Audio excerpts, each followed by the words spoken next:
Habari za saizi? Kwa mmeshinda vizuri na majukumu? Hali yote tunapenda kumshukuru Mwenyezi Mungu kwa kutupa wasaa kama tena tumekutana kama familia tuweze kujadili mambo kadha wa kadha kuhusiana na ndugu yetu huyu aliyetangulia mbele za haki. Cha kufanya hapa ni tuzidishe ibada na sala, tutoe sadaka, tumkumbuke Mwenyezi Mungu. Linapotokea jambo kama hili ni tunakumbushwa kwamba hapa tunapita. So kama tunavyoona Ramadhani inakaribia sasa, nahisi mwezi ujao tumuombe ndugu yetu apate mapumziko ya amani. Sasa kilichotuleta hapa ndugu zangu ni swala la 40. Swala la 40 inabidi tumfanyie dua. Na kama tulivyopanga 40 inatakiwa ifanyike tarehe 15 siku ya Jumamosi. Ni siku ambayo ni tulivu, watu hawajaenda makazini. 40 itakuwa ni Jumamosi siku ya tarehe 15. Na tunatarajia kupata watu wengi. Tumeifanya Jumamosi kwa sababu tumeona ni siku ambayo imetulia, siku watu hawajaenda makazini, na ni siku baada ya Ijumaa. Ijumaa pale tunamwambia shehe tutangazie kwamba kuna 40. So watu watakuwepo, mashehe watakuwa wengi, so tutahitaji tupate vitu kaza, mchele, maharage kidogo na mnyama kidogo kwa ajili ya mboga ya kutosha.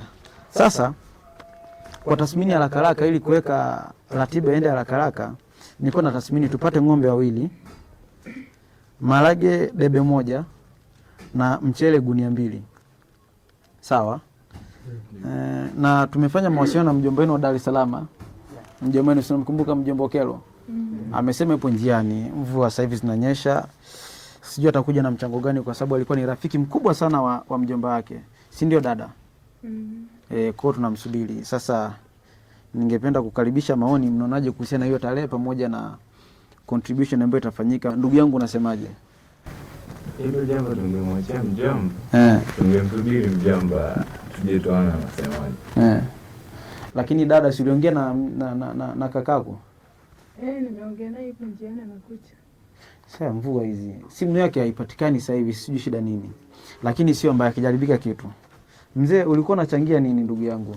Labda Ramadhani na Kwaresma. Sasa ndio siku zetu ndio zinafika. Ni kweli Ni kweli.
Ankali huyo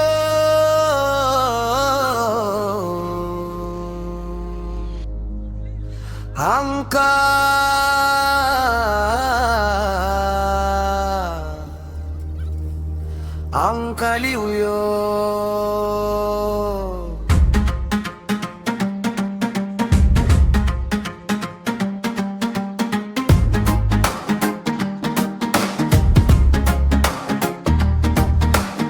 Ankali mpenda pesa, ankali mpenda mali, katoka zake Dar na begi kwa mkono.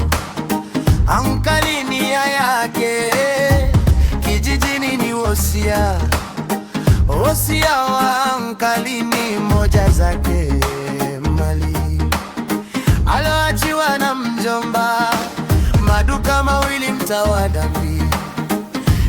Zima pikipiki. unanipitilizishaje mimi sasa nakati hapa mimi nimeshafika kwa dada. Sasa kwa nini usitoe taarifa kwamba umefika uliniambia kule? Nimekwambia mimi nimeshafika hapa ndio kwa dada yangu. Sasa wewe unanipitilizishaje?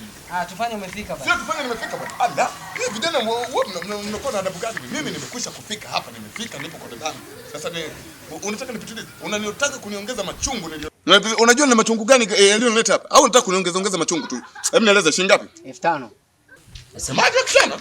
Kijana unaniletea mimi Dar es Salaam yenyewe kule ninakueleza sasa. Ninatoka Kigamboni mpaka Chanika Mwananyamala kwa shilingi 700. Na hapo sijabeba kitambulisho. Nikibeba kitambulisho. Allah. Bwana pokea bwana pesa hii bwana. Silete nani? Mpokea pesa bwana wewe na hospitali mpaka huku 1000. Hospitali na maana unaleta mgonjwa hapa. Mimi ni mgonjwa. Mimi umenitoa stand. Omani 1000. Sasa hiyo mimi ndo nakueleza mimi natoka Kigamboni mpaka kuna muda mwingine naenda Kibada. Kwa shilingi ngapi? Shilingi 700. Allah. Kamata bwana pesa nyinyi vijana. Naleta kwenye machungu na mashida yangu. Ni kweli ningejua kama kweli ningejua. Neno ningejua huja mwisho wa safari. Change type. Ba.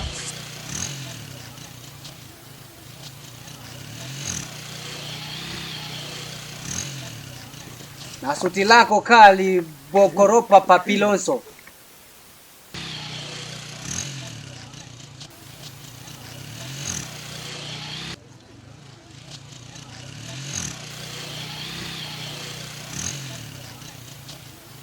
Na pikipiki zote akilini mwake, amejawa na furaha, kisa mjomba pete ankali kidole.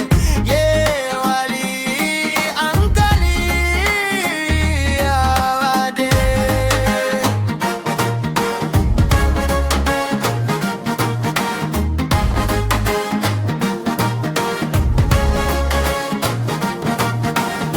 Badala yake kambulia urithi wa madeni alodaiwa ankali ampasa alipe. Fukon hana kitu na dari katoka kupu. Fukoni bukuti na